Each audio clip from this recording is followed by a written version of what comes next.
मेरा नाम दीपक है।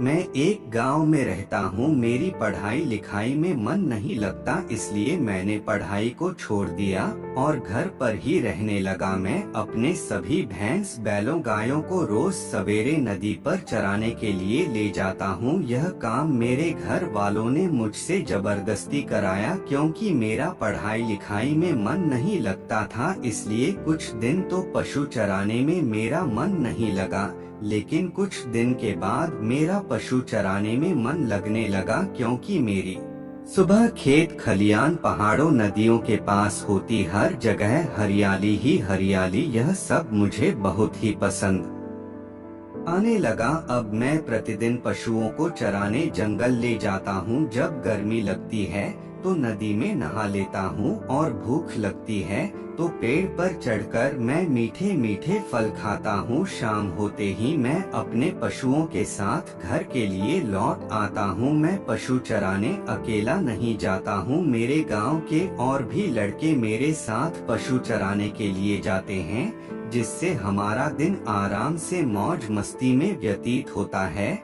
ऐसे ही करीब पशु चराते हुए मुझे 7 से 8 महीने बीत गए होंगे। गर्मियों का समय था, स्कूलों की छुट्टियां पड़ी हुई थी। हमारे मोहल्ले में एक तिवारी जी का परिवार रहता था, जो बहुत ही बड़ा परिवार व अमीर परिवार है। तिवारी जी का पूरा परिवार पढ़ा लिखा परिवार है। तिवारी जी की एक बहन थी, जिसकी शादी उन्होंने 20 वर्ष पहले एक अच्छे से शहर में की थी। उसकी एक लड़की थी जो क्लास 11 में पढ़ती थी। वह गर्मियों की छुट्टियों में अपने मामा तिवारी के आई हुई थी। उसका नाम दीपिका था। दीपिका देखने में बहुत ही सुंदर थी, और सुंदर भी क्यों ना लगती, क्योंकि वह बहुत छोटे छोटे कपड़ों को पहना करती थी। हमारा तो रोज का काम था कि पशुओं को जंगल लेकर जाना और उन्हें चराकर लाना। मैं देखने में तो सुंदर था, लेकिन मेरी वेशभूषा ग्वारियों वाली थी, क्योंकि मैं भी अब गांव में ग्वारिया बोलकर मशहूर था। मैं अपने गांव के सभी ग्वारियों का चंद ही दिनों में हेड हो चुका था। जंगल में पशु कहाँ चराने हैं या क्या करना है, यह सब मेरी मर्जी से हुआ करता था, और मेरे साथ के सभी ग्वारिया मेरी बात को मानते थे। एक दिन की बात है कि शाम को मैं जब पशु चराकर घर के लिए वापस आ रहा था, तो उस दीपिका ने मुझे रास्ते में रोक लिया और मेरे सर पर अंगोछा बंध रहा था। एक पुरानी सी टी शर्ट और एक पजामा, पैरों में सिली हुई चप्पल थी। मुझे यह सब पहनने में शर्म बिल्कुल भी नहीं आती थी, क्योंकि यह मेरा रोज का पेशा था। फिर दीपिका ने मुझसे पूछा कि आपका नाम क्या है। मैंने कहा मेरा नाम दीपक है।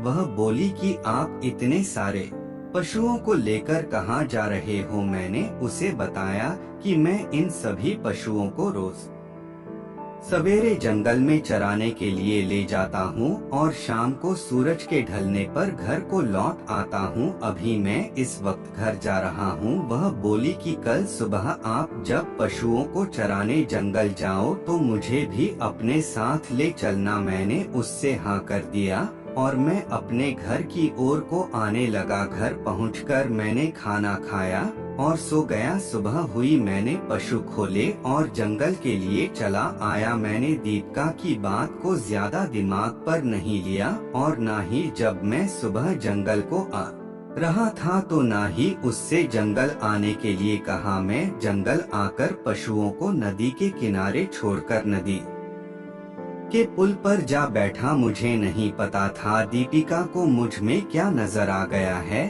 वह मेरे पीछे पागल सी हो गई थी। वह अपनी गांव की नई सहेलियों को लेकर नदी पर मुझे खोजते हुए जा पहुंची और मेरे पास अपनी सभी सहेलियों के साथ आकर खड़ी हो गई और मुझसे बोली कि आप जब सुबह आए तो मुझे बुलाकर क्यों नहीं लाए। मैंने उससे बोला कि मुझे ध्यान नहीं रहा था। वह शहर की लड़की थी, उसके अंदर शर्म नाम की कोई चीज नहीं थी, और उसने सभी लड़कियों के सामने मुझसे कहा, मुझे आप बहुत अच्छे लगते हो, मैं आपसे प्यार करती हूँ। मुझे शर्म सी महसूस हो रही थी, क्योंकि वहाँ पर सारे ग्वारियाँ और गांव की लड़कियाँ थीं। मैंने उससे कुछ भी नहीं बोला और वह इतना बोलकर नदी की तरफ चली गई। गर्मी पड़ रही थी।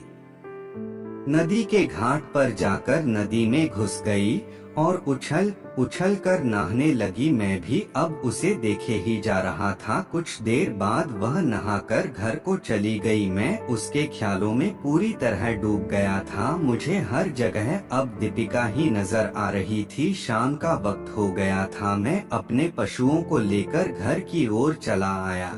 अगले दिन फिर मैं पशुओं को लेकर नदी पर पहुंचा तो दीपिका मेरे पीछे पीछे भी नदी के तट पर आ पहुंची थी और मेरे पास आकर उसने मेरा हाथ पकड़ा और मुझे एक घने जंगल में लेकर चली गई जहां पर कोई भी नजर नहीं आ रहा था। मैं भी अब जोर शोर पर था।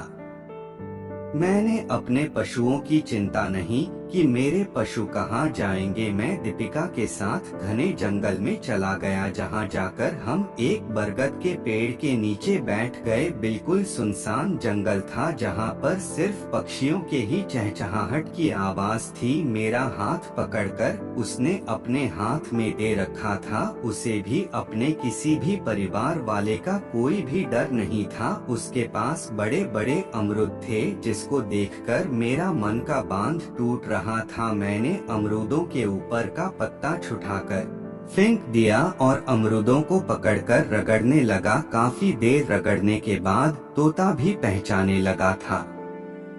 तोता अपने घोंसले में जाने के लिए तैयार था तो फिर तोते को उसके घोंसले पर रगड़ने लगा जिससे तोते का मुंह सन गया। फिर तोते को उसके घोंसले में बिठा दिया। अब तोते का दम घुटने लगा। फिर तोते को बाहर निकाला। अब फिर तो तोता घोंसले में जाने लगा। इसी प्रकार से तो तक काफी देर आता जाता रहा। फिर तोता बेहोश हो गया और तोते ने फिर उल्टी कर दी।